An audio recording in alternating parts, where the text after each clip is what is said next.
ಶಿವಲಿಂಗೇಗೌಡರು ನೋಡ್ರಿ, ಅವು ಏನು ತಿಳಿತದ ಶಿವಲಿಂಗೇಗೌಡರು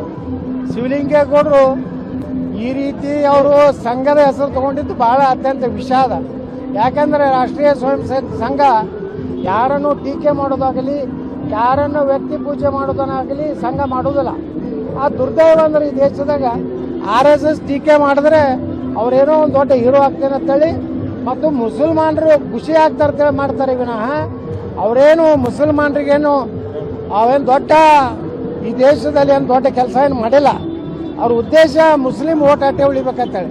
ಅದಕ್ಕೆ ನಾವು ಹಿಂದೂ ಸಮ್ಮೇಳನ ಮಾಡ್ಲಕತ್ತಿದ್ದೆ. ಅದಕ್ಕಪ್ಪ ಅಂದ್ರೆ ನಾವು ಮುಸಲ್ಮಾನರು ಹೆಂಗೆ ದೇಶದ ವಿಚಾರ ಬಂದರೆ ಅವ್ರು ಹೆಂಗೆ ತಮ್ಮ ಧರ್ಮ ಬಿಟ್ಟರೆ ದೇಶನೂ ಬೇಕಾಗಿಲ್ಲ, ನಮ್ಮ ದೇಶದ ಸಂವಿಧಾನ ಬೇಕಾಗಿಲ್ಲ. ಅವ್ರು ಹೆಂಗದಾರೆ. ಆದರೆ ನಮಗೆಲ್ಲ ಹಿಂದೂಗಳಿಗೆ ಭಾರತ ಬೇಕು, ನಮ್ಮ ಸಂವಿಧಾನ ಬೇಕನ್ನುವಂಥ ಪರಿಕಲ್ಪನೆಯೊಂದಿಗೆ ರಾಷ್ಟ್ರೀಯ ಸಂಸತ್